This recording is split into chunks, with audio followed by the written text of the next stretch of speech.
Fala pessoal, tudo bem? Começando aqui mais um podcast do Data Squad e dessa vez o Fala General tem um convidado muito especial. Já esteve aqui em outras oportunidades, meu amigo de longa data e um grande criador de conteúdo. Com vocês, Rafael Pacheco.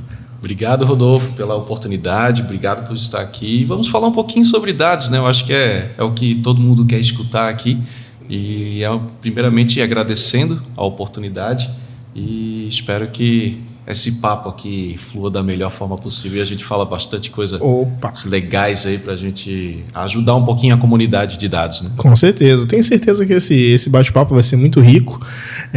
E o Rafa, pessoal, ele tem um canal chamado Dev Analytics. É um canal que já tem aí mais de 10 mil inscritos hoje. Não, estamos chegando a 9 agora. 9? Então tá quase. Então agora vai chegar a 10, hein? Agora vai chegar a 10. Temos uma missão aí, hein? Então, corre lá. A hashtag. Isso aí. Rafa, por que o nome Dev Analytics? Conta pra mim como é que foi a escolha desse nome pro seu canal. Então, eu trabalhava muito com análise de dados, né? Eu comecei trabalhando com Excel, né? Então, quem nunca começou com o seu BIzinho no Excelzinho ali para poder provar valor e poder dar tração para uma ferramenta de BI, né? E aí, depois eu acabei caindo no mundo Qlik, né? Então, eu trabalhei desde finalzinho de 2011, início de 2012 com o Qlik, né? Então, eu fui figurinha carimbada lá na comunidade dentro desse período, assim. E aí, eu acabei trabalhando muito com essa parte de análise de dados, né? Principalmente com o desenvolvimento de dashboards e principalmente com modelagem, né? Então, uma das coisas que eu tinha muita preocupação era com a modelagem do dado, que eu sabia que grande parte dos esforços seriam ali, né? E a camada visual seria basicamente um reflexo do que a gente faz na modelagem. E aí, paralelo a isso, eu trabalhava numa área em que tu não tinha que ser só um analista de BI. Tu não podia ser só isso. Tu tinha que desenvolver outros tipos de soluções. Então, automações. A gente precisava fazer até aplicativos, assim, a web, tudo. A gente acabou tendo a incumbência de fazer esse tipo de coisa. Então, eu sempre trabalhei muito com análise de dados, mas, paralelo a isso, eu também tinha que estudar programação e me virar nos 30. Então, fazendo uma analogia, você era um analista de dados full stack. Isso, quase exatamente. isso. Um desenvolvedor também, porque dentro da parte de programação, eu sempre atuei muito no back e no front-end. Então, fazia os dois. Então, como eu trabalhava com esse universo, e no começo do canal, eu até tirei, não existe mais esses vídeos, mas o primeiro vídeo no canal foi sobre HTML e CSS. Olha que legal. Depois, e tem conteúdo sobre JavaScript lá atrás, se vocês olharem, tem algumas coisas sobre JavaScript, que é uma das linguagens que eu mais me aprofundei ali naquele período ali de 2012, 13, 2015 até 2018, assim. E por isso Dev Analytics, porque eu trabalhava muito com a camada de desenvolvimento full stack. E também queria jogar no canal também o conteúdo sobre análise de dados, né? Muito legal. Então, uma coisa meio que contribuía com a outra, né? Exatamente. Você sabe, Rafa, que eu acho que esse conhecimento em programação, né, em várias linguagens de programação, eu acho que é um conhecimento que agrega muito valor para o profissional de dado hoje, né? Então, assim, eu vejo alguns profissionais de tecnologia, de dados, até engenheiros de dados, que assim, sabem programação, mas ou só olham para o Python, ou só olham para o Scala, eles acabam olhando só para uma linguagem. Eu acho que você ser versátil nesse sentido ajuda muito, né? Você concorda com isso? Concordo plenamente, eu vou até um pouquinho mais além. Eu acho até, para quem está trabalhando realmente na área de dados, seja na parte de ingestão, de transformação, ETL ali, ou até mesmo de visual, a camada visual de dados, trabalhar com a linguagem de programação é fundamental, porque, primeiro, desenvolve a tua lógica. Então, tu não vai mais pensar de uma forma retilínea. Tu vai começar a olhar formas e diferentes formas de resolver o mesmo problema. E a partir do momento que tu começa a ver diferentes formas para resolver o mesmo problema, tu começa a perceber quais das formas são melhores, mais eficientes e que geram menos retrabalho. E aí tu começa a estourar um pensamento na tua cabeça que sempre antes de desenvolver qualquer coisa, tu começa a pensar de uma forma escalável. Então, eu não vou desenvolver um dashboard pensando somente naquele escopo inicial. Tem muita gente que trabalha com briefing, com ETP, um monte de coisa, né? E que olha ali o projetinho fechado e desenvolve ele só pensando naquela caixinha fechada. Quem trabalha com programação, né, já sabe que muito, na maioria das vezes, o projeto evolui. E esse projeto ele pode ter ramificações, pode ter necessidade de acoplar novas funcionalidades ou até novos projetos, né, novos sistemas. E a partir do momento que tu começa a pensar de forma escalável, teus trabalhos, seja de ingestão, em transformação, manipulação de dados ou visualização de dados, começam a ser, digamos, mais otimizados para esse tipo de finalidade. Muito interessante o que você está falando, e pode parecer uma coisa assim, exagero da minha parte, mas eu vejo que quem vem com uma base de programação, por exemplo, eu vim de sistemas de informação, Sim. Fiz técnico de informática com ênfase em desenvolvimento de sistema, eu consigo construir códigos que são reutilizáveis. E eu acho que isso para o mundo dos dados, cara, é essencial.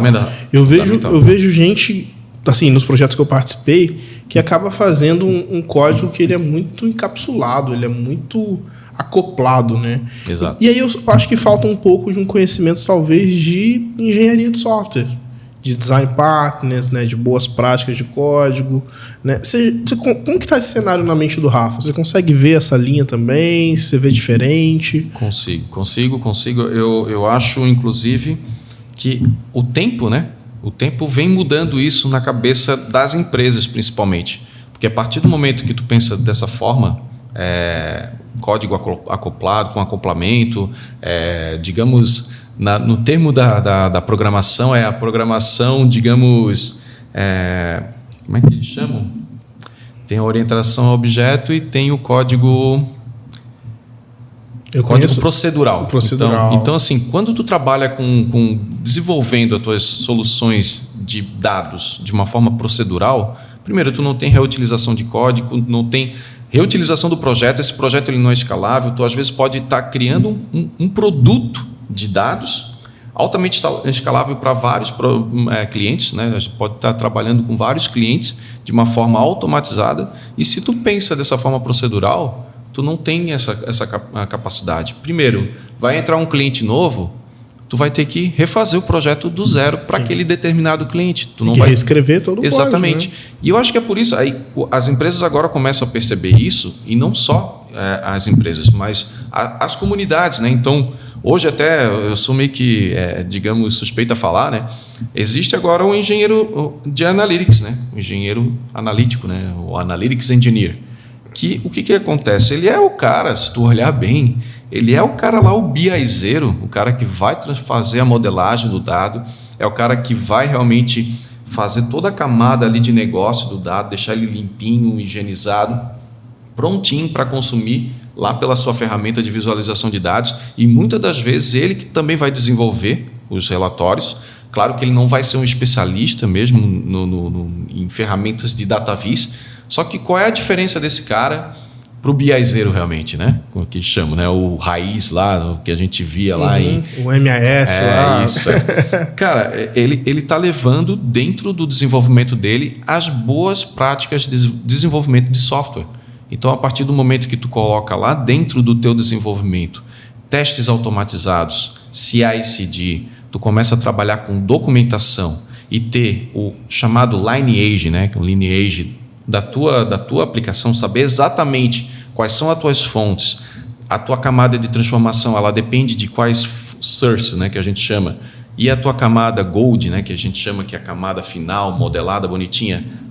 Saber todas essas dependências te dá a visão do projeto e te dá toda aquela segurança de, primeiro, tu ter a documentação do projeto, onde tu pode colocar ali as regras de negócio que foram implementadas, os updates que foram realizados, tu tem testes, ou seja, quando tu for buildar essa aplicação, vai colocar em produção, primeiro vai passar por esses testes. Se não passar por esses testes, não vai para a produção. Então, tu tá trabalhando com qualidade de software empregada em projetos de dados. Então, assim, o mercado está começando a mudar. O mercado realmente está vendo, e aí vocês até olhem, assim, 2020, 2021 teve a bolha lá da pandemia, tudo, um monte de gente lá conseguindo empregos, pagavam para mais de 10K, E agora já não está mais acontecendo isso. Por quê? Essa galera, elas entraram pela porta da grande oferta ali, né? Que eles estavam demandando muita necessidade de profissionais e não estava tendo muito critério a respeito da qualidade desses profissionais. Mas agora tudo mudou. A verdade é que nesse momento nem as empresas sabiam avaliar, né? Exatamente, eles só precisavam de mão de obra para poder tocar os projetos e jogar as coisas para frente, né? E a maturidade de dados, assim, ó, lógico que não dá para generalizar, né? Sempre vão existir empresas que são muito maduras e outras nem tanto. Mas no contexto geral, a maturidade de dados era mais baixa. Sim, com período, certeza. Né? A maturidade de dados, nesse sentido de um DevOps ou um DataOps, ela vem crescendo ali nos últimos 2, 3 anos, que está começando a surgir uns projetos mais específicos, né? E você falou sobre muitas coisas interessantes, né? Inclusive versionamento, CI, CD. A gente vai entrar em todos esses conceitos, vamos tentar detalhar alguns deles, mas... Né? Se você quer aprender isso, corre lá no canal Dev Analytics, se inscreve, que já tem conteúdo lá sobre alguma dessas coisas. E já se inscreve aqui também, né? Já dá o like, comenta aqui. Faz nossa remuneração, né? Exatamente. Já que vocês estão pagando hora de consultoria. Boa. Brincadeiras à parte. Pessoal, se vocês puderem dar um like aí, se inscrever, é uma retribuição muito valiosa para nós que estamos aqui, né? Dedicando o nosso tempo para criar esse conteúdo. Mas antes da gente falar dessa parte muito técnica, ou aprofundar, porque a gente está falando de uma coisa muito técnica. Sim. Como que o Rafael Pacheco, chegou no mundo da tecnologia? Como que surgiu essa paixão, Rafa? Como é que desde criança? Foi depois de adulto? Como que foi? Foi depois de adulto, assim. Eu, quando era criança, eu queria ser ou piloto de avião ou desenhista da Marvel. Eu até... cheguei a mandar portfólio para Marvel, tudo. Eles me responderam lá, tudo. Mas, sabe, eu era guri novo, não sabia nada de inglês. Eu fiquei com...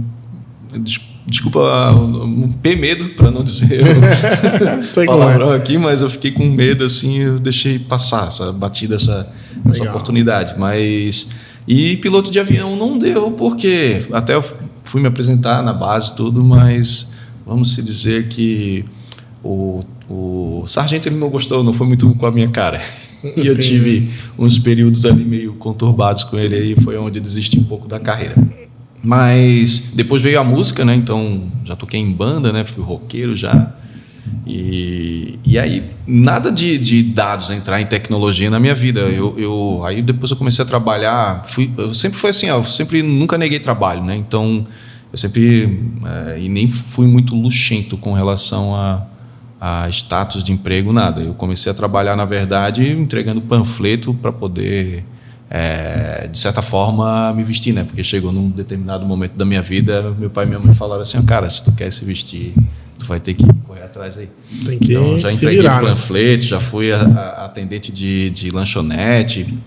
E aí depois eu entrei como numa empresa aqui do sul do país, né, de varejo de materiais de construção, entrei como auxiliar de depósito.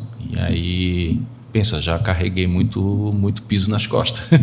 E trabalhei depois eu fui indo para auxiliar de vendas, virei vendedor, aí vendi tudo, materiais de construção, a parte de piso, tinta.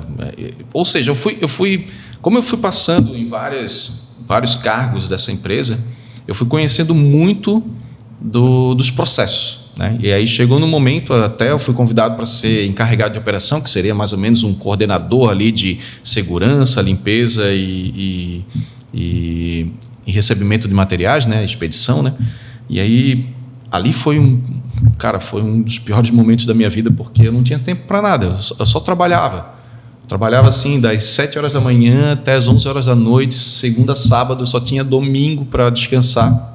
E aquilo ali eu comecei a ver que não era vida. Então, tipo, meu salário não era tão ruim naquela época, não era um negócio, meu Deus, eu posso virar a minha vida agora, viver tranquilamente.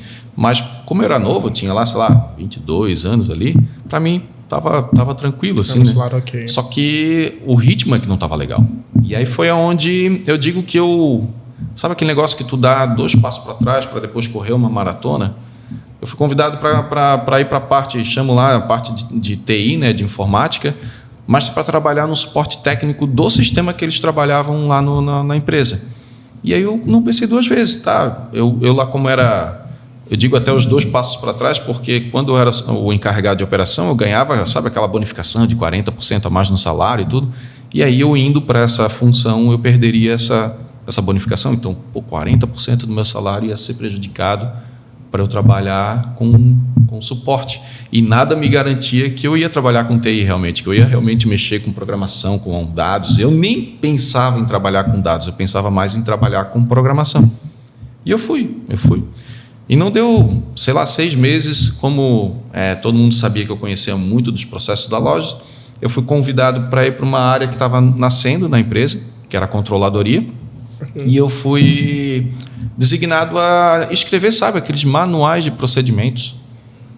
Então, cara, eu escrevi manual. Manual do atendente de caixa, manual do encarregado de recepção, manual do vendedor, manual... Cara, e até aí, programação, banco de dados, nada. Nadinha. Cara, e aí depois eu comecei a rodar as lojas, eram 13 lojas, implantação de loja, comecei a trabalhar treinando essa galera. Eu acho que eu fiquei uns 2 anos fazendo isso. Eu só viajava para tudo quanto é lado. E aí depois passou esse momento, aí a gente acabou jogando essa responsabilidade para um outro pessoal que foi chamado de multiplicadores. E aí foi aonde realmente, poxa, e agora? O Rafa vai fazer o quê, né? Estou na controladoria, vou ser demitido agora porque acabou o serviço na controladoria? Não, aí o meu gestor na época falou, cara, então vamos fazer o seguinte, eu preciso criar relatórios aqui, porque eu preciso dar visibilidade para a diretoria. Então, tu tens interesse em fazer isso? Assim, lógico, óbvio. Vamos. Né? Como é que só me dá as ferramentas aí? Eu vou dizer para vocês, ó, até os 26 anos de idade, isso vai virar um corte. Até os 26 anos de idade, eu nunca tinha mexido num Excel, eu nunca tinha mexido num Word. Nada. No máximo ali eu tinha feito, sabe, cartinha lá. E olha lá. Não sabia nem direito como salvar. Né? Então, salvar como, essas coisas. Eu não entendia, cara, salvar como. O que é isso, cara? Então, tipo... Aí eu comecei, né? E, já chegou lá, tá. Pensei que o dado já ia estar bonitinho. Não, tinha o tal do SQL. Conexão no banco, ODBC. Cara, eu devo ter ficado 1 mês assim, só vendo vídeo no YouTube e lendo artigo e consumindo tudo que eu podia. E os vídeos naquela época era só indiano, né? Não tinha, já tinha vídeo em português já? Tinha uns em português, uma galera, inclusive, que eu até fico meio triste porque essa galera não tá criando mais. Não é o que está em alta aí, a galera não conhece, mas tinha uma galera de responsa, tá? Só que era aquela forma mais arcaica de produzir conteúdo, então talvez não gerasse tanto engajamento né? Como deveria. Mas, sim, o próprio Guanabara, né? Naquela época eu estava começando e eu já consumia muito os conteúdos dele. Então, comecei a entender e a partir do SQL, entendendo o SQL ali, travei banco pra caramba. No final, comecei a entender um pouco melhor. Lockzinho no banco. Então, assim, a gente acaba aprendendo as coisas também funcionando. Não estou dizendo para vocês para ir lá e dar um update firmware dentro da base, tá? Não façam isso, tá? Pelo amor de Deus. Principalmente se o banco for de produção. Então, não façam isso, Mas é que assim, às vezes o ideal é a gente sempre aprender com nossos erros. E uma das coisas, graças a Deus, que eu tenho muito em mente, uma frase que eu tenho muito para mim assim mesmo, eu ser sempre 1% melhor todos os dias, né, do que eu era no dia anterior. Então, se eu conseguir pelo menos fazer isso, cara, todo dia... Em um ano a gente é 360% melhor, já pensou? Exatamente. É uma baita de uma melhoria, né? Exatamente. E foi onde eu comecei a ter a minha escalada, assim. Aí foi onde eu comecei a desenvolver os relatórios. Aí o Excel tem aquelas limitações de linhas, a gente precisava um volume de loja, imagina, varejo, materiais de construção, uma loja só por dia já batia as 65 mil linhas do Excel frouxo, assim, né? E a gente começava a desenvolver formas dentro do Excel para poder driblar isso, porque não era ainda a versão do XLSX, né? Que já vinha com 1.124. Né? 97, 2003. Exatamente, ainda, né? Então, chegou num momento que a gente realmente precisava, né, ter uma solução de BI. E aí, quando o meu chefe falou, tem esse cara aqui chamado BI, eu assim, o que é isso, né? Comecei a olhar os conceitos assim, isso aí pode ser interessante. E aí começou a licitação, né? vamos procurar uma ferramenta. Pô, eu entrei em contato com várias empresas, inclusive na época já existia. O Power BI, na verdade, ele entrou lá em 2016, finalzinho de 2015, uma galera já recebeu. Mas em 2016 realmente é que teve tração. Mas em 2013, 2012 ali, já tinha ele como suplementos, né? O Power, acho que era Power View, Power... Não lembro direito como eram os nomes. Era um suplemento do Excel, né? Suplementos do Excel. E aí teve empresas próprias do Rio que ofereceram também software próprio, né, de soluções. E aí a gente acabou fechando com a Qlik. E ali realmente eu entrei para a área de dados, assim, comecei a entender. E assim, uma das coisas que é legal, é legal a gente sempre ter um mentor para a gente poder ter uma direção na nossa carreira. E eu tive um mentor muito bom. Se ele me ver aqui, ele vai saber quem é. E eu vou falar o nome dele mesmo, que é o Cláudio Rinert. O cara, fora da curva, foi que me ensinou modelagem ali, principalmente o conceito do Qlik, concatenação de fatos ali, link table, o que era, o que dava, o que não dava, granularidade do dado, aquilo ali tudo eu aprendi com ele. E foi aonde começou a minha vida na área de dados. Dali, depois foi mudando a tecnologia e tudo mais. Legal, cara. Eu acho que tem uma lição muito grande nessa sua jornada, Rafa, que é assim, cara, ninguém nasce engenheiro de dados, né? Ninguém nasce analista de dados, ninguém vira, né? Entra num casulo, passa alguns dias e sai engenheiro de dados. Não é tão simples. Não é tão simples assim, né? E, cara, comecei com o Rafael Arruda, no podcast passado, e ele deu um exemplo muito parecido, né? Cara, não é simples assim, né? Precisa ter um degrau, você precisa fazer uma escadinha, né? Exatamente. Então, eu falo muito isso para quem está em transição de carreira, principalmente, né? Cara, não tente ser diretamente cientista de dados. Cara, vira analista, vira desenvolvedor PLSQL, vira analista de MAS, que ainda tem. Sim. Né? Depois vira engenheiro, não gostei da engenharia, aí vai para ciência, tenta transicionar ali no meio, sabe? Porque eu vejo muita gente ficando frustrada porque ela se apega ao cargo. Sim. Ela se apega à função engenheiro de dados, à função cientista de dados, à função analista de dados. Cara, foca na base.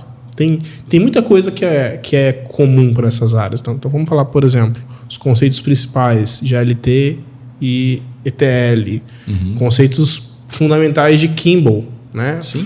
Fato, dimensão. Tipagem de dados, cara. Tipagem de dados. Tipagem de dados. SQL. Cara, não importa se você é engenheiro, analista ou cientista de dados. Cara, o SQL é comum para todos. Então, assim, foca no alicerce. Eu sou muito dessa ideia, sabe? Uhum. Começa pelo alicerce, porque é comum para outras áreas. E aí depois você experimenta, né? Eu acho que a gente acaba sendo muito enviesado por essas pesquisas salariais, por essas coisas, até por alguns criadores de conteúdo. Não, trabalha com a ferramenta X ou Y e ganhe 30 mil em um ano.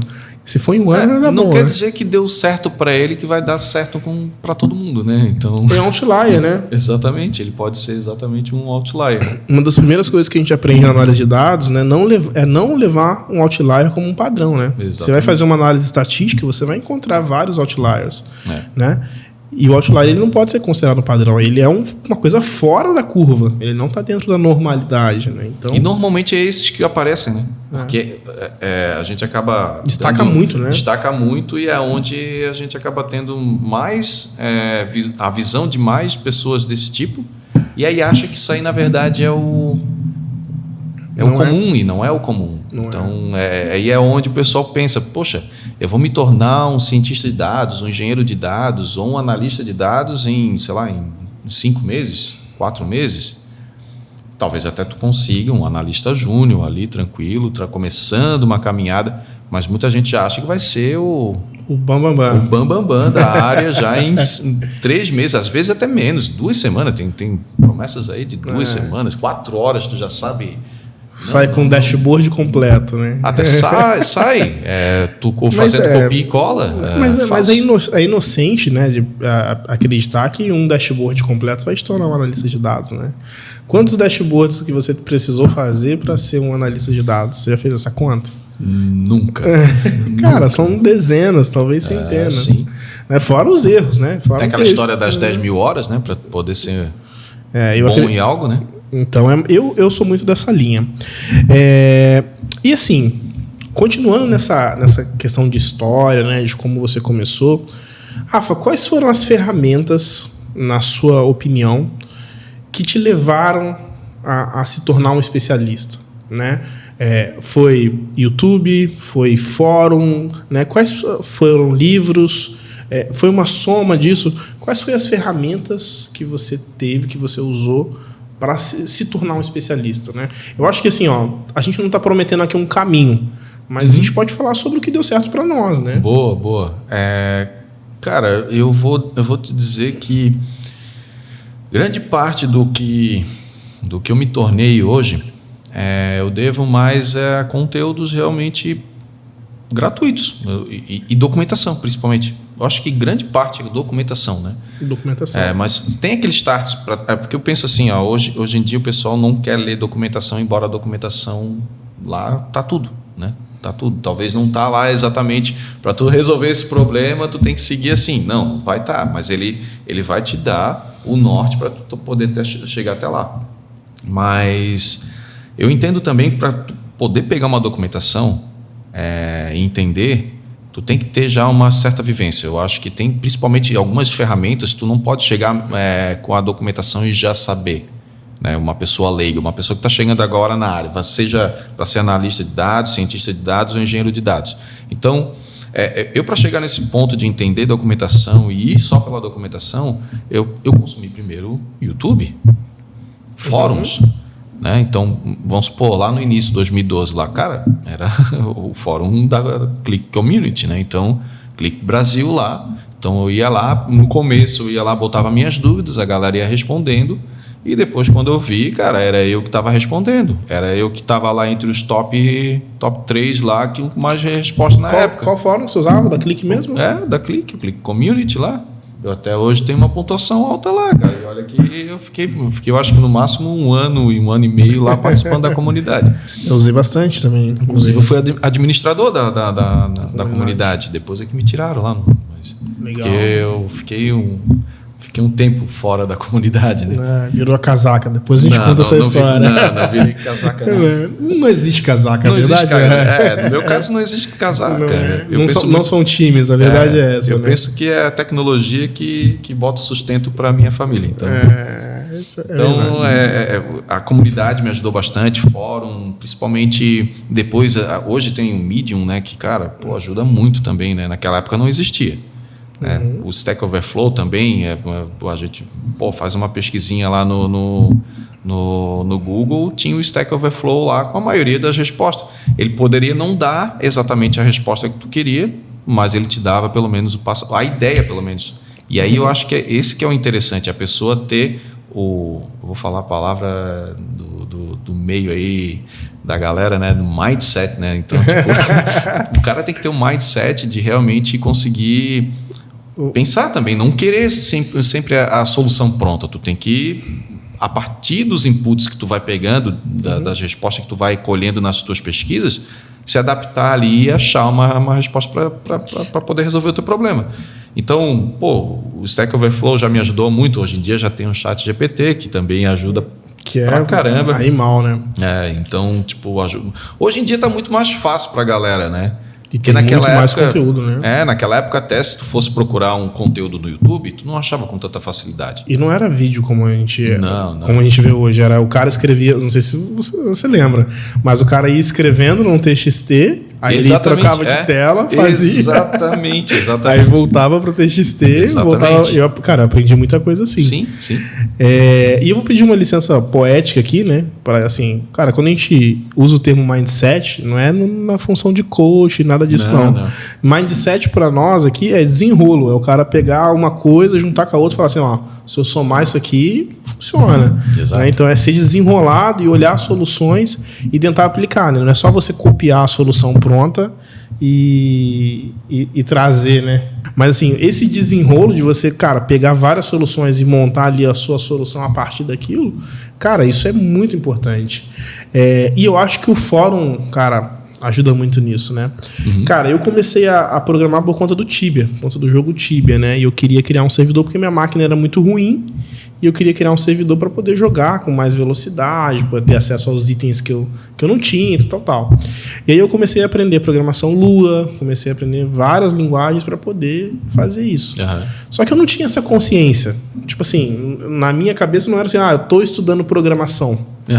Na minha cabeça eu estava criando um servidor de jogo, eu estava me divertindo, era uma brincadeira. Tanto que rola naturalmente, né? Isso. Assim, eu era adolescente, né? Tinha 13 para 14 anos, ali estava na fase de pré-adolescência. Então a minha entrada na tecnologia foi um pouco diferente. Foi quase como um hobby. Né? Então, mas é interessante ver que, assim, cara, não importa de qual função você veio, de qual mercado você veio, qual formação que você tem, a tecnologia é uma área receptiva. Ela consegue absorver todo tipo de talento, todo tipo de personalidade, né? Isso é muito legal. Aí, beleza, Rafa. Você trabalhou com Clique, você acabou se especializando no Clique, participou da comunidade. Eu sei que hoje você trabalha com engenharia de dados. Como que foi essa transição? Tipo, Clique para outra tecnologia? Porque, assim, não sei se todo mundo que está assistindo a gente conhece Clique, mas Clique é uma tecnologia imensa, é uma coisa absurda. Tem muitas possibilidades, tem a parte de administração, que é complexa, clusterização, cara, tem muita coisa. E você saiu do mundo Clique e foi para outro universo, que é o universo da engenharia. Como que você fez essa transição?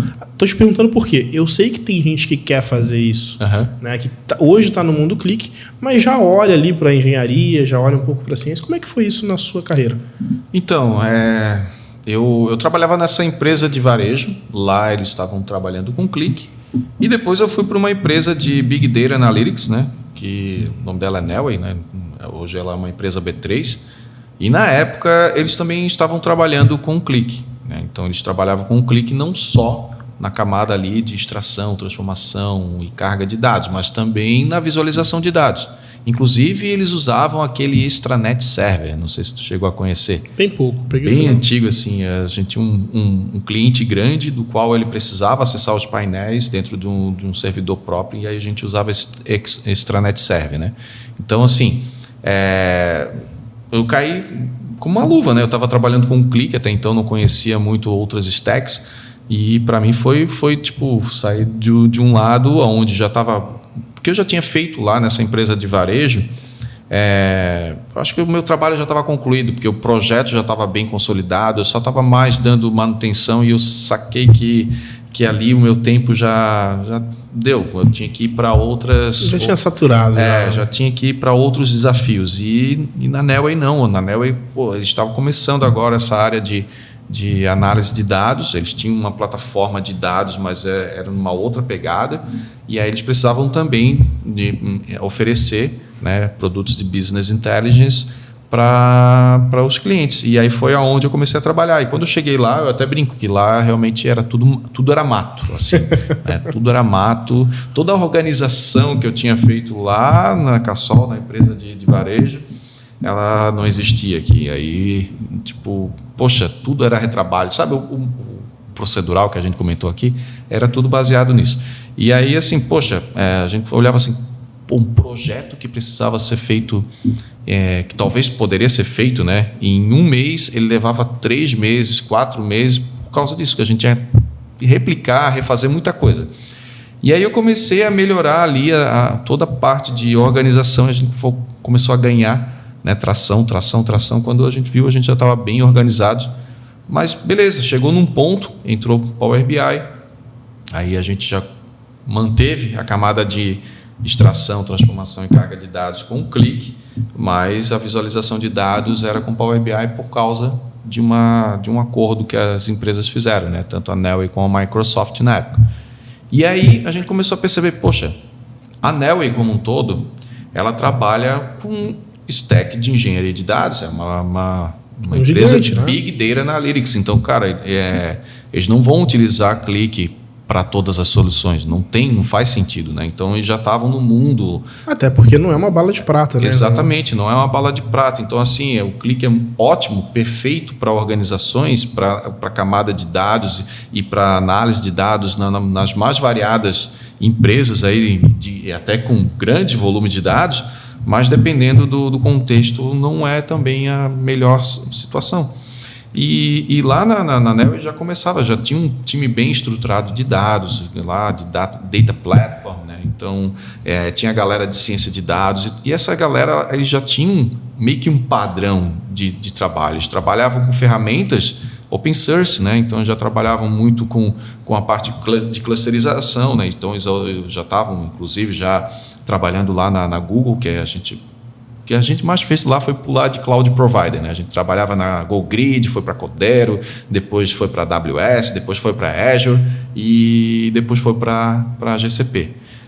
E uma das coisas que a gente percebia é que, cara, fazer uma migração de uma stack ClickView, né? ClickView, era custosa, cara. Era custosa. Imagina, tu tem que ter um servidor Windows, tu tem que toda vez lá configurar o servidor Windows, tudo. E aí a gente pensou, cara, a gente não pode mais ter esse time, porque se a gente pular agora para uma, sei lá, para uma... Alibaba Cloud. Alibaba Cloud, cara. Ferrou. Ferrou. Era para ter noção, nosso planejamento de migração era 3 meses, assim, cara, para executar tudo. E aí a gente começou assim, poxa, ferramenta open source, que a Neoway já trabalhava, já era um fluxo que era muito natural deles, que eles migravam às vezes em um deploy numa noite ali, cara. A gente tem que seguir por esse caminho, porque a gente estava se tornando a equipe da Neoway, o patinho feio ali, né? Que todo mundo segue aqui uma metodologia de trabalho e a gente é os diferentões ali, né? Então, tipo, todo mundo trabalhando com arquitetura Linux, e a gente lá com um baita de servidor parrudo, Windows com lá com 300 GB de memória ligado 24/7, torrando doleta ali por mês. E assim, cara, não pode, a gente não pode fazer isso. Então, vamos pensar agora, vamos olhar para essas tecnologias e vamos implementar. Só que, cara, até chegar nesse ponto foi um processo, né? Porque a gente tinha que pensar, poxa, nós não temos engenheiros de dados dentro da nossa equipe. São tudo analistas de BI. A gente não pode simplesmente virar para uma stack como eles trabalhavam lá e simplesmente falar, queridão, a partir de amanhã tu vai se tornar um engenheiro de dados. Não é um desligar de chave e ligar outro, né? Não é simples assim. Não. Então, poxa, aí foi aonde eu comecei, junto com um grande amigo meu que trabalha comigo lá, o Ismael Virtuoso, um abraço para ele. A gente começou a pensar, cara, como é que a gente pode fazer para mudar isso aqui? Como é que a gente vai arquitetar a nossa solução? A gente começou a olhar para ferramentas open source, a gente começou a olhar para o Spark, a gente começou a olhar para o Airflow, a gente começou a olhar principalmente para o DBT, que o DBT era o Data Build Tools, né? É um framework que a gente acaba trabalhando com SQL, então faria com que o cara que trabalha com análise de dados, o BIzeiro, continuasse trabalhando como BIzeiro, né? Então foi onde a gente começou a fazer testes também. A gente testou uma outra ferramenta que, nossa, ia cair como uma luva, assim, uma delicinha dentro da stack, mas não deu certo por questões de custo, que é o Trino, que é um query engine. Mas arquitetamos tudo, fizemos uma arquitetura bonitinha e falamos com todo o pessoal da Neoway para poder entender como é que eles trabalhavam, qual era a metodologia deles de documentação, como é que era a parte de desenvolvimento, deploy, CI, CD, porque a gente queria isso também. Então, assim, Rodolfo, hoje lá a gente ainda trabalha com clique lá. Eu não estou totalmente... Eu já não trabalho tanto com clique, mas lá a galera, cara, tem projetos que a gente ainda... grande parte deles, ou 80% deles, ou até mais um pouquinho, todo o ETL é feito em clique, tá, ainda. No nosso servidor. Tem muito. Acho que a galera que está começando no mundo de dados agora não tem noção da representatividade que a Click teve no mercado nacional. E funciona ainda muito bem, só que ele funciona muito bem. Então, se tu olhar lá, cara, a gente até brinca que o ClickView ele é um chupa-cabra, né? Ele para buscar lá num select, numa baita de uma base, ele consegue, sei lá por debaixo, a gente brinca lá que o motorzinho dele é um cramulhão, né? Que ele vai lá e suga o dado muito mais rápido do que se tu fosse lá num Debiver e rodasse a mesma query. Isso é fato. Bizarro, não é bizarro? É bizarro. Ele tem lá uns ponteiros, né? Ele trabalha com C, né? Lá por debaixo dos panos, então ele deve ter vários ponteiros ali que fazem uma otimização muito boa nesse sentido. Então, ele supre muito a nossa necessidade, só que A nossa escalabilidade é comprometida. A gente sabe que tem ClickSize, tem um monte de produtos Click que talvez desse atração para a gente. Só que aí a gente estaria fugindo do que a Nelway como um todo faz. Do padrão que a Nelway está utilizando. Né? Então foi aonde a gente, então vamos fazer o seguinte, galera, vamos começar a trabalhar dentro dessa metodologia. Um deploy de uma aplicação, a gente tinha lá manualmente, a gente versiona todo o nosso código, né? Então todo o nosso código então a galera que trabalha com Click, mas não sabe o que é um QVS, é porque não versiona código, né? É que assim, ó, o Click vem mudando muito, né? E a galera começou no ClickSense, por exemplo, não tem muito essa pegada de versionar, de código externo e tudo mais. Deveria. Embora dê para fazer, né? Mas não é todo mundo que faz, né? Inclusive o Power BI, nossos camada de visualização também é tudo versionado. O projeto todo é versionado. Então, assim, o deploy para nós era muito custoso. Então, assim, a gente mandava um merge request para o Git, né? A gente tem lá um Git Flow, lá um Style Guide, né? Que diz assim, ó, a gente manda um merge request, a gente precisa que 2 pessoas façam um code review. Então, ele vai olhar o projeto de cabo a rabo, né? Vai ver se está dentro do nosso padrão de desenvolvimento. A gente tem um padrão lá, tanto de nomenclatura de campos, se tu vai usar Snake Case ou Camel Case, tem tudo isso aí. A gente tem lá um guide bem específico. E se está dentro de tudo, se está tudo certinho, se a modelagem está correta, as análises fazem sentido. Então, essas 2 pessoas fazendo a aprovação, aí a gente consegue jogar para a nossa branch master, que vai estar em produção. Só que assim, botou na master do Git, a gente fala da master, né? É o repositório de produção mesmo, o valendo, né? O Asvera, né? Não quer dizer que ele já vai estar lá na produção rodando.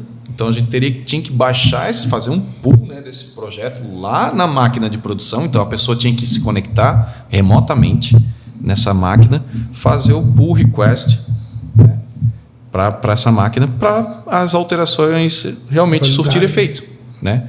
E cara, isso é custoso. E com a nossa stack hoje em dia, a gente consegue primeiro buildar um projeto em segundos, porque a gente criou lá, o Ismael, principalmente, ele criou um CLI que, cara, a gente dá lá só um BI init, diz qual é o padrão, se é Click, se é DBT, se é Spark, ele já vem com o boilerplate todo, a casca toda do projeto. O skeleton já tem pronto. Tudo pronto, e é só começar a codar, cara. Tu começa a codar ali, faz teus testes, né, implementa tudo, tu manda esse pull request para aprovação.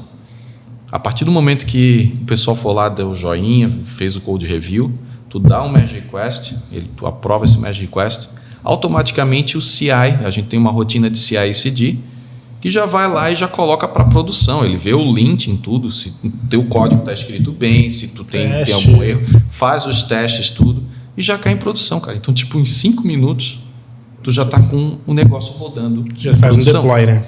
Entendeu? Então, olha só a diferença, entendeu? Não, e quem trabalha com Click há bastante tempo sabe o quanto é custoso fazer um deploy e quão custoso é fazer backup, migração, atualização de versão, né? Se você não tiver essa organização, cara, dá um trabalho. Ambiente grande, com muita volumetria, dá muito trabalho, né? Mas muito legal, cara. Achei interessante tudo isso que você falou, mas eu queria voltar um passo, né?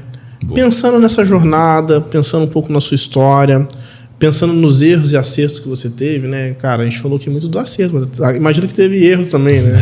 Teve bastante erros. A gente erra muito erro. Né? Então, assim, cara, eu já trabalhei com umas coisas dentro de tecnologia que não tinham nada a ver comigo. Eu trabalhei já com cybersecurity, que é um mercado excelente, mas... Tá crescendo, inclusive. Mas não tinha nada a ver com Rodolfo, sabe? Não era a minha praia, mas eu quis experimentar, né?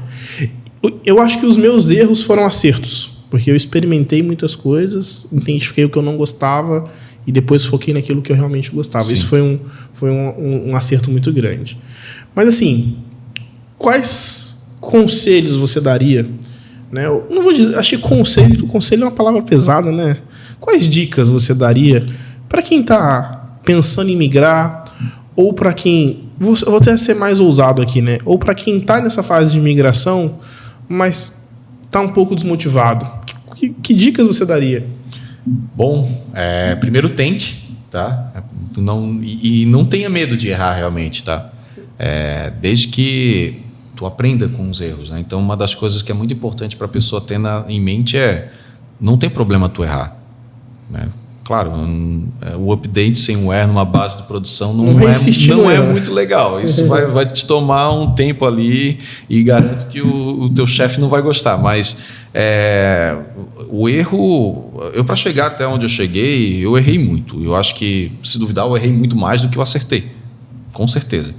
Mas, assim, não tenham medo de errar e não caiam na lábia do que tu já vai ser o cara mesmo, rapidamente, com pequenos passos. Metodologia. Eu tenho um método, 3 passos mágicos que vão te tornar um engenheiro de dados. Isso não existe. Isso aí é projeto. Eu até brinco, tem um colega da área de dados, Delfino Neto, que fala que é a trincheira, né? O cara que, para poder realmente amadurecer na área, né? Ele tem que estar na trincheira, ele tem que estar realmente dando a cara a tapa. Ele tem que realmente estar pegando o projeto, entendendo, sendo curioso principalmente. A pessoa tem que ser curiosa, ela tem que... Poxa, por que deu esse resultado? Não simplesmente se conformar, o erro é tal, tá? E principalmente falando em erro, né? Lê erro. O erro vai te ajudar a descobrir a solução. Se tu olhar qualquer tipo de ferramenta, seja ela Click, Python, qualquer coisa, quando estoura um erro, a mensagem do erro já vai dizer o que está acontecendo. Ela pode talvez não ser a mais clara possível, a semântica dela pode não ser muito boa, mas se tu olhar ali e começar a entender, e aí tem um passo também que é uma dificuldade, que é a maioria dessa documentação ou dessas mensagens estão tudo em inglês, né? E aí é uma barreira para muitas pessoas. A gente entende tudo, mas hoje em dia nós temos recursos para poder driblar isso. Nós temos o ChatGPT, a gente tem o Translator, tem um monte de ferramentas que a gente pode utilizar ao nosso favor. Hoje o que eu vejo muito é o pessoal simplesmente dar uma mensagem de erro e eles falam, meu Deus, deu um erro, e agora? Vou lá perguntar para o fulano de tal que eu acho que ele sabe. Não, para um pouquinho, primeiro, né? Olha qual foi o erro, qual foi o prompt que saiu ali, tentam entender aquilo ali, tentam pesquisar sobre aquele erro e depois, depois de tu quebrar a cabeça ali, tu não conseguiu achar uma solução, aí tudo bem, aí tu recorre a uma pessoa que tu julgue ser mais preparada para poder entender aquele tipo de erro. E não tenha medo de perguntar, não, perguntem realmente, né? Perguntem realmente e corram atrás Eu acho que para a pessoa se tornar um bom profissional, ela tem que aprender a resolver problemas. Inclusive é o que as empresas procuram, né? Pessoas que resolvam problemas, né? Sejam elas de baixa, média ou alta complexidade. Isso vai estar determinando, inclusive, o teu nível. Se tu é um nível júnior, se tu é um nível pleno, se tu é um sênior ou se tu é um especialista, né? Então, a partir do momento que tu sabe resolver problemas, tu vai estar dentro de uma cadeia de evolução. Muito legal. Então, você falou sobre alguns pontos, né? Pesquisar. Exatamente. E você falou até um pouco sobre depois que você pesquisar, mandar mensagem para alguém e tal. Eu vou colocar um ponto aqui que para mim foi muito importante, que foram as comunidades, os fóruns e tudo mais, né? Eu comecei no fórum do Clube do Hardware, montando configuração Sim. ali e tal. Depois nos fóruns de Tibia e depois nos fóruns de tecnologia. Cara, eu lembro que assim, uma das minhas linguagens de programação iniciais foi PHP, né? Uhum. Cara, tinha um fórum de PHP que era muito bom. Acho que era iMasters. Assim? Isso deve existir até hoje, cara. Conheço. Os caras tinham um evento chamado PHP Conf. Eu fui no evento dos caras. Legal. Então, assim, cara, façam parte das comunidades, né? É lógico, tomar cuidado, né? Porque tem comunidade que só quer ganhar dinheiro e ponto. Mas tem muita comunidade que é legal, que a galera faz encontro, faz evento, tem fórum. Porque assim, muitas vezes, Rafa, eu te falar do que acontece comigo, tá? Cara, muitas vezes o pessoal da própria comunidade me indica para os projetos. Uhum. O cara vê que eu tô ali pesquisando, vê que eu tô ali criando conteúdo, vê ali que eu tô tirando dúvida, né? Acontece um projeto, ele lembra de uma dúvida, ele faz conexão. Fala assim, cara, o Rodolfo já resolveu isso aqui. Será que ele não quer pegar esse projeto? Então, cara, a comunidade ela é muito importante. Networking, né? Networking, né? Exatamente. E assim, não use a comunidade também como muleta, né? Faça parte da comunidade, mas contribua, né? Não seja só aquele cara que vai lá, tira dúvida e depois some. Cara, o colega postou uma coisa legal na comunidade, compartilha. né? Eu estava conversando mais cedo, né, com o Rafa, né? Às vezes a gente tem tanto trabalho para produzir um conteúdo legal, aí a gente posta nos grupos, a galera dá um like e tal, mas assim, ninguém compartilha, ninguém vai lá, dá um like, deixa um comentário. E às vezes isso desmotiva a gente, né? Exato. A sorte é que a gente tem um motivo muito maior, né? A gente tem um propósito muito maior do que isso. Mas, com certeza, fazer parte das comunidades, né? Mas eu não tenho conhecimento ainda para escrever artigo, para publicar vídeo. Cara, compartilhe o que a galera está fazendo. Dê sua opinião sobre o que a galera está fazendo. Compartilhe o que você está aprendendo. Exatamente. É um caminho, você não precisa ser um expert, né? Então, eu acho que a comunidade também é muito importante, né? Uma das melhores formas de a gente aprender também é ensinando, né? Então... Sim. Eu tenho coisa, né? Eu falo, a galera fala assim, Rodolfo, não é possível. Cara, tem coisas que as pessoas perguntam na comunidade que eu não sei. E aí totalmente normal, né? E aí eu pesquiso. Olha que louco, o cara faz uma pergunta lá no grupo do WhatsApp, lá do SOS Clique ou de outros grupos do Clique. O cara faz a pergunta, eu não sei como resolver. Para mim é automático, eu pego a dúvida dele, pesquiso, analiso as respostas, tento dar uma compilada e levo para ele.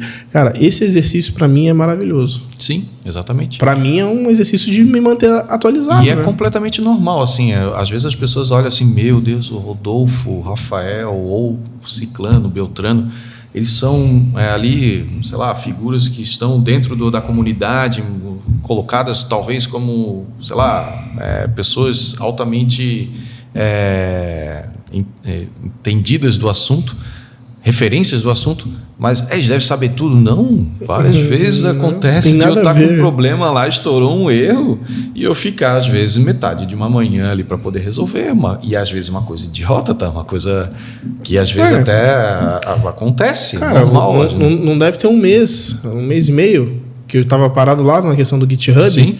Que mudou o tipo de certificação e eu não conseguia fazer um commit no meu master, porque eu não estava entendendo o certificado. Eu falei, Rafa, cara, me ajuda aqui, cara. Deve ser alguma coisa no meu computador. Olha mesmo, eu achei que era o computador que era o problema. O problema era a peça entre o computador e a cadeira, né?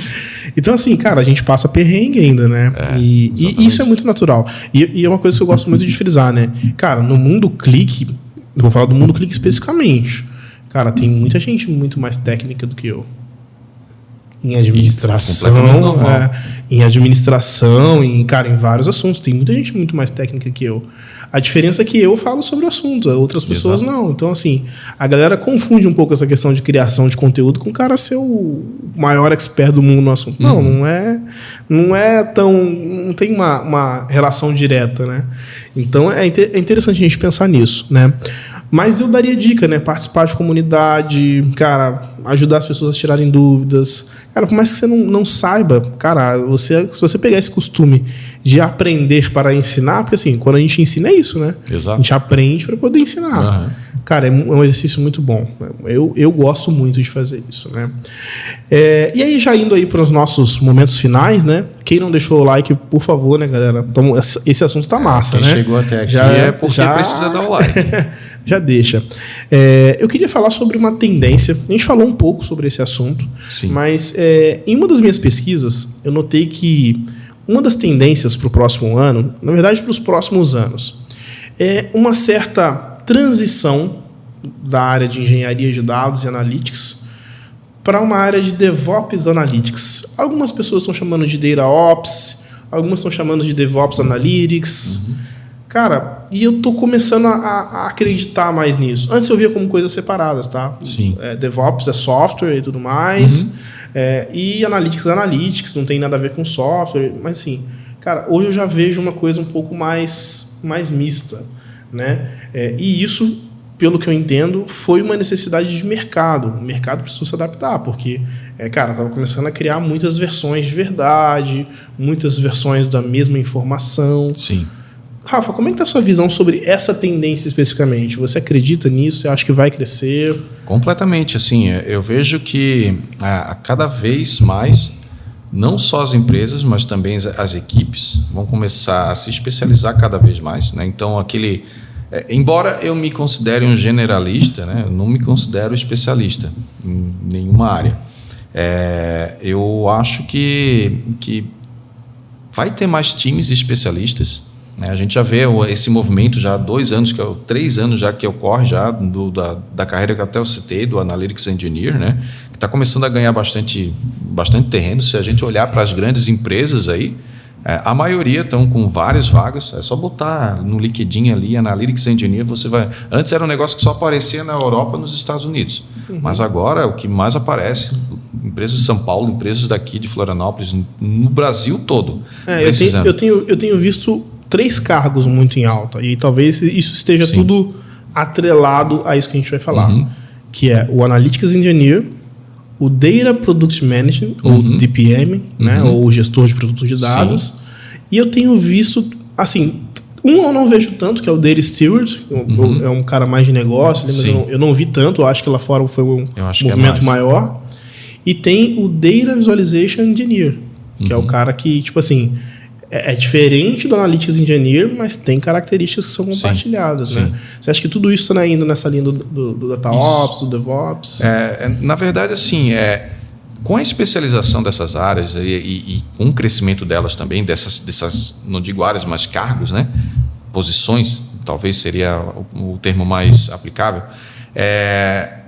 a gente começa a ver esse movimento, porque assim, se tu olhar o Analytics Engineer, é um cara que está começando a olhar mais para os conceitos de software, né? de boas práticas. Se tu olhar também para um gerente de produtos de dados, né? Um cara que está produtizando. É um cara que está produtizando, ele vai precisar. E assim, quando tu pensa em produto, tu tem que pensar em escala. E se tu pensa em escala, tu tem que pensar em arquitetura. E se tu pensa em arquitetura, tu tem que pensar em infraestrutura. E se tu não tiver isso bem alinhado, bem arquitetado, tu não tem como fazer um produto de dados altamente escalável. E aí é onde entra justamente essa necessidade pelo DataOps aí, né? A galera que trabalha com esse tipo de que não é um cargo, tá? É um conceito. Como se fosse uma metodologia, né? É a mesma coisa, né? Então, tipo, quando a gente fala realmente de DevOps, ele não é um cargo, ele é só um conceito, embora muita gente coloque lá a área de DevOps. Não, são um pessoal que trabalha muito com infraestrutura as a code e com todas digamos, os conceitos que estão dentro dessa história do DevOps. E o DataOps é a mesma coisa. Só que o DataOps ele é um cara que ele vai estar olhando realmente para todas as operações necessárias para automatizar todo esse fluxo, toda essa arquitetura, que vai da infraestrutura ali, da arquitetura, até dando a sustentação para um produto de dados, aonde Analytics Engineer vão atuar, onde engenheiros de dados vão atuar e onde os engenheiros de DataVis vão trabalhar também. E isso é muito interessante a gente pensar, porque assim, quando a gente transforma uma solução de dados em um produto, ela não pode quebrar. Exatamente. E é por isso que o DevOps para o software é muito importante e o DataOps para os dados é muito importante. Porque assim, cara, você não pode correr o risco de você ter um produto... Pensa num produto de dados como... Vou dar um exemplo do Waze, tá? Que é um produto que tem muito dado. Cara, você não pode correr o risco de eu subir lá uma mudança lá no dashboard de corridas lá do Waze e quebrar todo o Waze. Cara, você tem milhões de usuários pendurados ali naquela aplicação.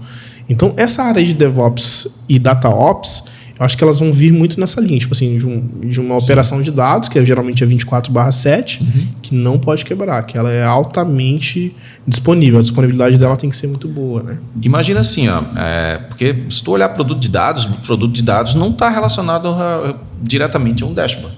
Na maioria das vezes, não, inclusive, né?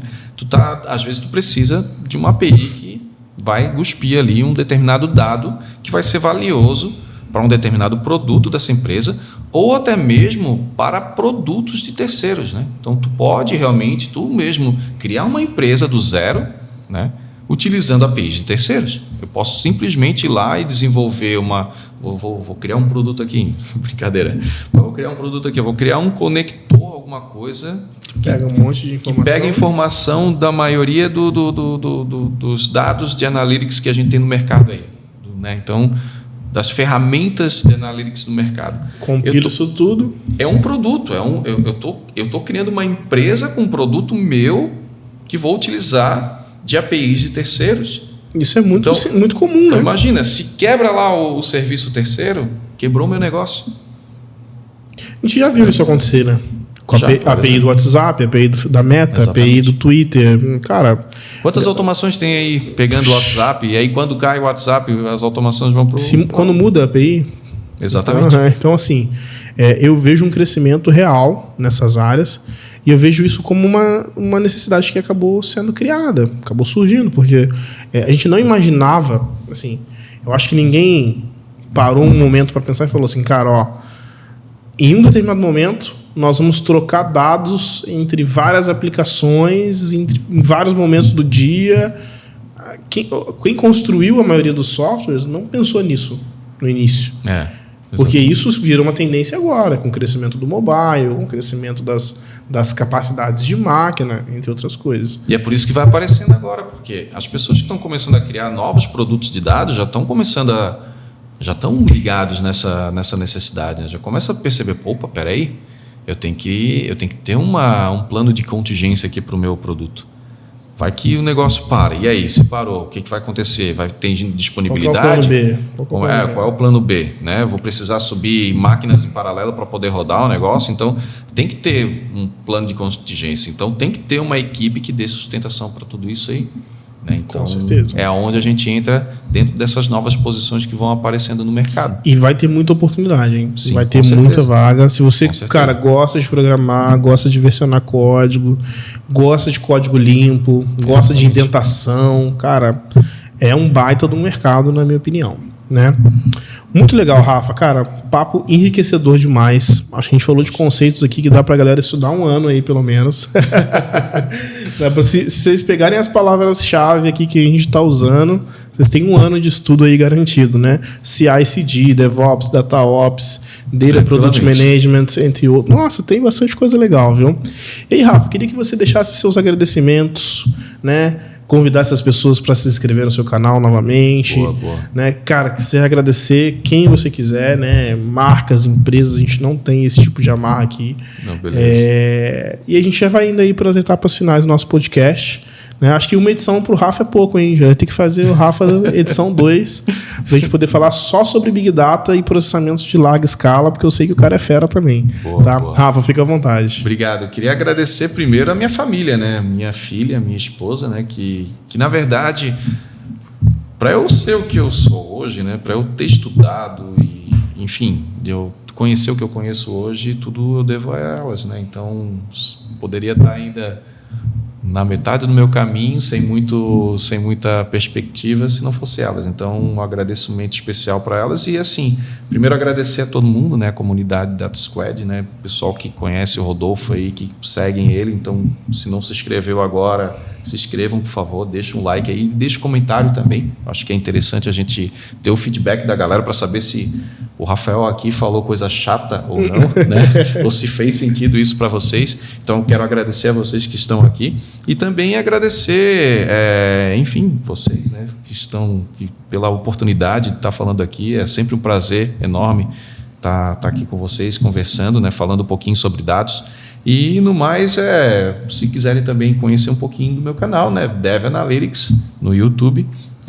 O conteúdo lá a gente acaba sempre desenvolvendo com muito carinho, assim como o Rodolfo também faz, né? E aí o intuito, na verdade, é fazer justamente vocês entenderem um pouco mais sobre os conceitos, porque nem tudo se resume à prática, né? Então a gente precisa dos conceitos para a gente começar a tocar a mão na prática. Inclusive nos meus treinamentos eu já vou falando logo no início, galera, vai ter um pouco de conceitos, porque é fundamental. Não adianta a gente já cair na prática que o pessoal não aprende.